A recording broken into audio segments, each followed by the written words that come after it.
This is Mike Steingerber with your weekly market update for October 28th, 2022. To end the week, December corn closed down 1.5 cents. January soybeans ended down 4.25 cents. And Chicago wheat was down 21.5 cents. For corn, biggest factor for corn prices was adding a stronger basis for the week. It's domestic feed demand, especially for the Southwest Plains, where bids were above $7 for cash markets in parts of Nebraska and above $8 in all the Texas Panhandle. So that's kind of been helping the basis along a little bit here. In spite of the season's poor start to the export sales, U.S. corn supplies are tight, and the basis remains historically strong for this time of year. The trend in December corn remains up, but is stalled below the $7 mark. For beans, January beans overcame a 13-cent drop Friday morning early and closed up 6 3/4 cents at $14.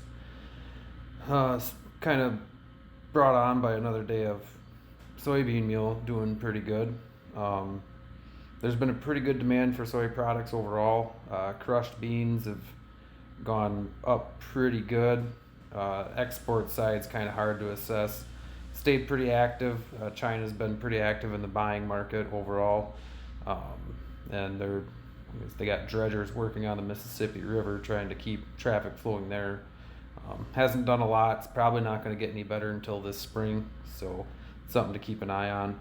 And then exports for this 2022-2023, it's going to be tough to see because they're predicting Brazil's going to have pretty good harvest. They're thinking a record high of 5.58 billion bushels, and they're thinking that'll be about 3.29 billion bushels of exports, depending on the weather. It's not the best Brazil's ever done, but it could be enough to slow U.S. sales for 2023 if that's true. Wheat market, of course, is kind of dependent on Ukraine, as it has been over most of this year. Russia's launching missiles, drones, and trying to take a bunch of ground to Ukraine, and trying to figure out how that's all going to play out for wheat exports over there.